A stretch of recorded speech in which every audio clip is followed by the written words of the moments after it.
रघुपति प्रिय भक्तम बात जातम नमामि।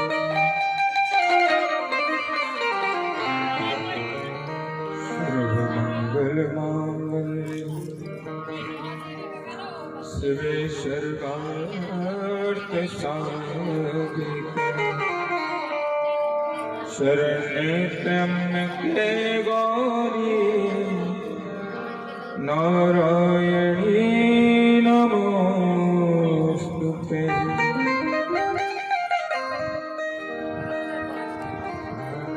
गंगा तरंग रमणी जटा कलापम गौरी निरंतर विभूषित भागम नारायण प्रियमनंगमदाप्यहार वाराणसीपुरपत भज विश्वनाथ। श्री तुलसीदास जी के पद कमल बारंबार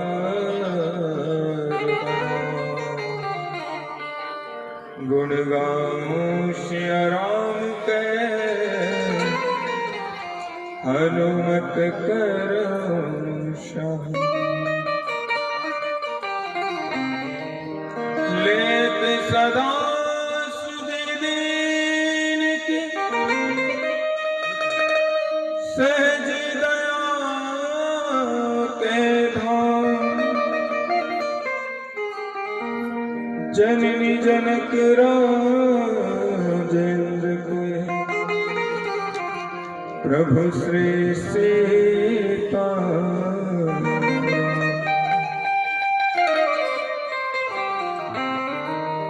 मेरो मन मानिक गिरधरो श्री मनमोहन के पास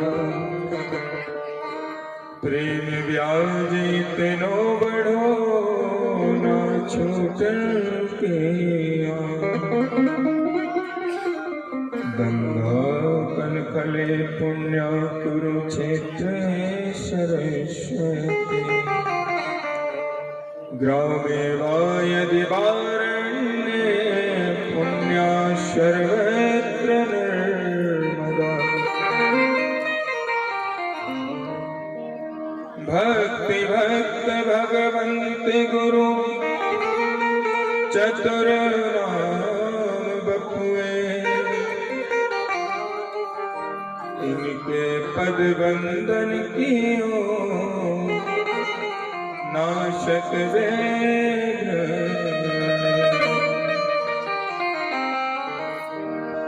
जय जय श्री राधा जय जय नवल कृष्ण जय गोपी चित चोर प्रभु जय जय माधव। बोलो नर्मदा मैया की जय हो। शंकर भगवान की जय हो। बांके बिहारी लाल की जय हो। राधा रानी सरकार की जय हो। नर्मदा मैया की जय हो। नमः पार्वती पतये हर हर महादेव नर्मदे। सर्वप्रथम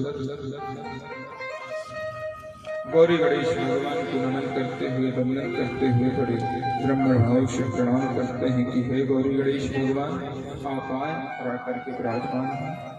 सदगुरुदेव भगवान की चरण कमलों में विनम्र निवेदन प्रार्थना की हे सदगुरुदेव भगवान आप इस दास पर कृपा करें, दया करें। श्री नर्मदा महापुराण में भोलेनाथ नर्मदा मैया के दर्शन करते हुए बारंबार कोटि कोटि नमन।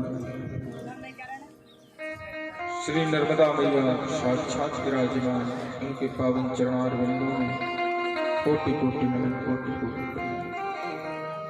इष्ट देवता, कुल देवता, ग्राम देवता, नगर देवता, स्थान देवता, वास्तु देवता, जितने भी 33 कोटि के देवी देवता हैं, उन सभी के चरणों में मेरा बारंबार कोटि कोटि नमन प्रणाम।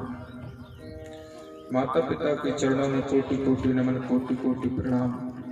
सिद्धेश्वर, अलात्मा, अहलात्मा,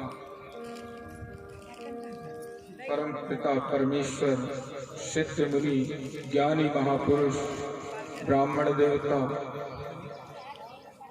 जितने भी संत महात्मा प्रकम्मावासी हैं, उन सभी के चरणों में मेरा कोटि कोटि नमन, कोटि कोटि प्रणाम। मंचस्थ उपस्थित ब्राह्मण देवता और जो श्रद्धा पूर्वक कथा का श्रवण मनन निरध्यासन कर रहे हैं, उन सभी को मेरा राधे राधे। और जो हमारे संगीतज्ञ कलाकार हैं, इन सभी को नर्मदे हैं। उपस्थित माताएं, बहनें, बड़े बंधु, बुजुर्ग, भाई बहन, आप सभी को नर्मदे।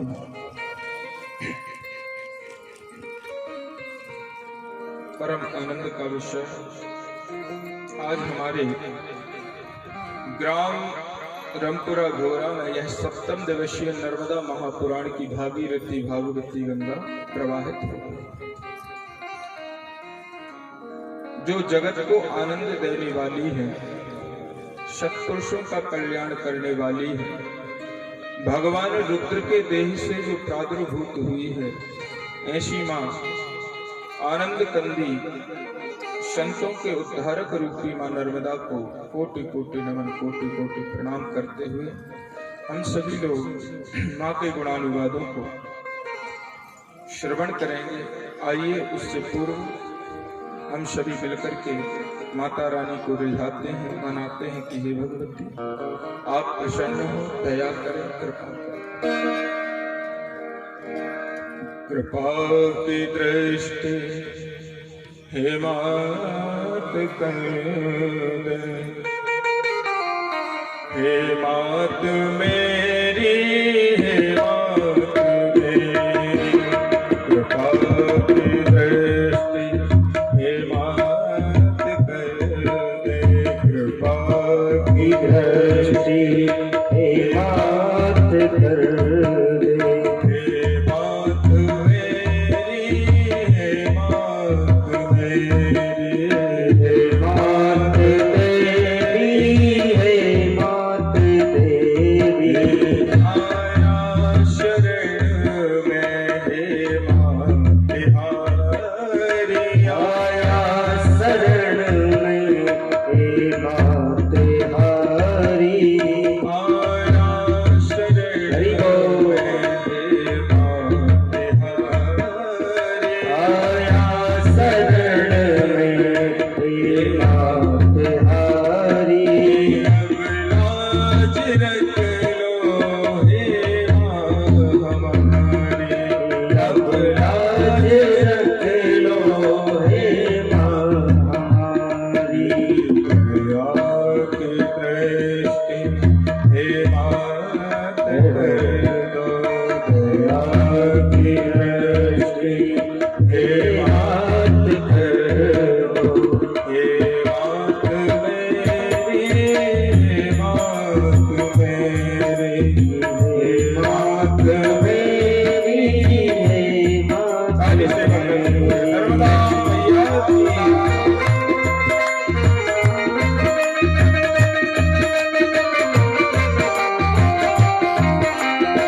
बोलो नर्मदा मैया जय हो।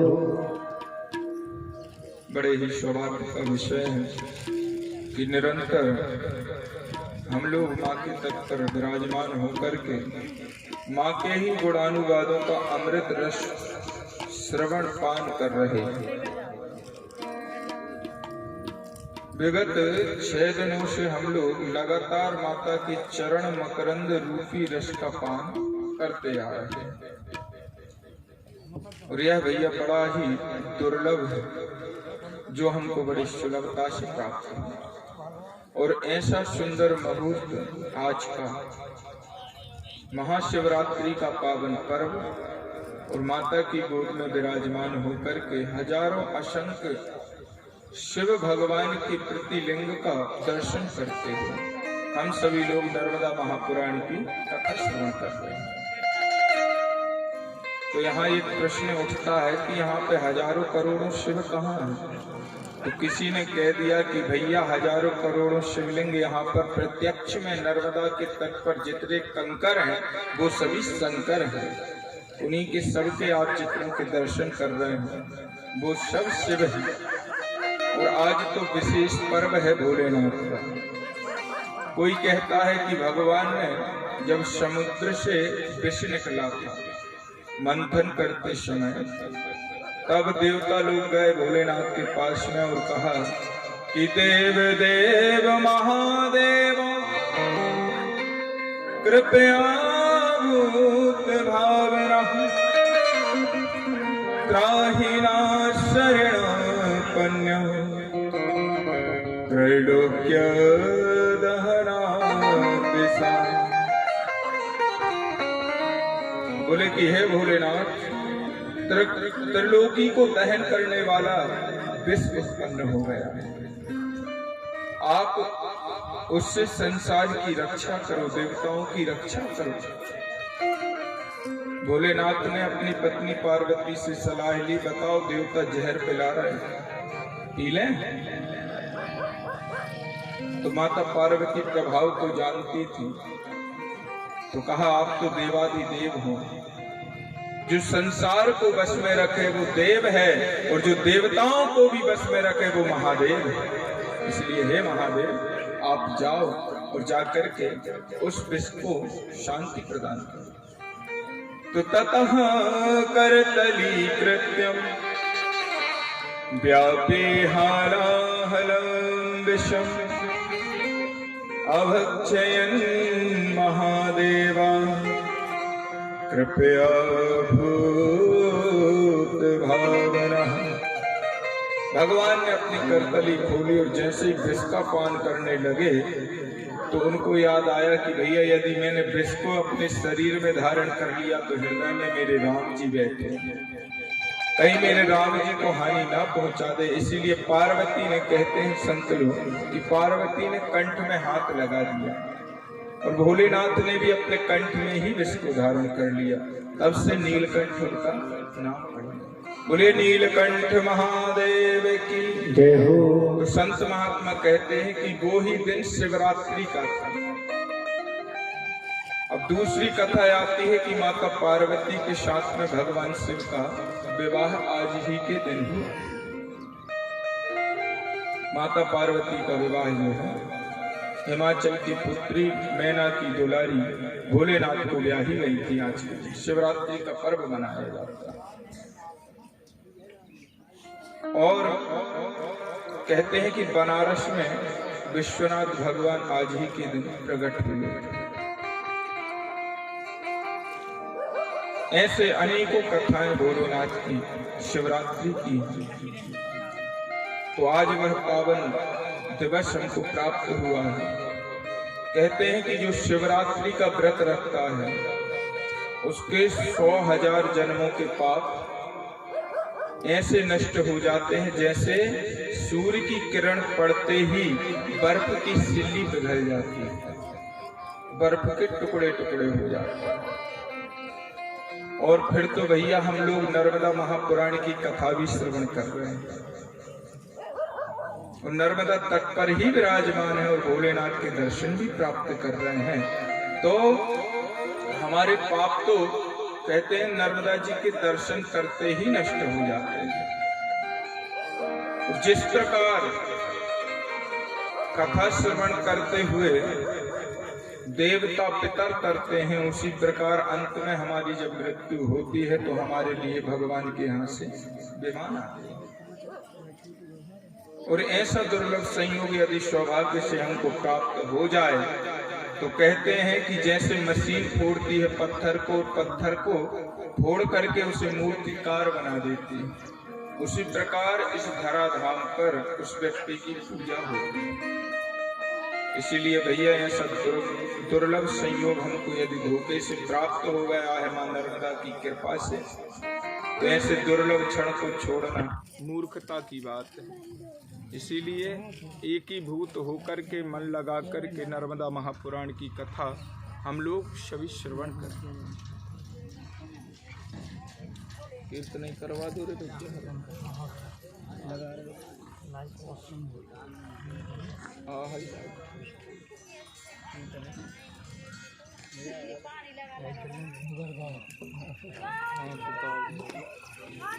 कीर्तन करें सभी नमो देवा नमो देवा नमो देवा नमो देवा नमो माता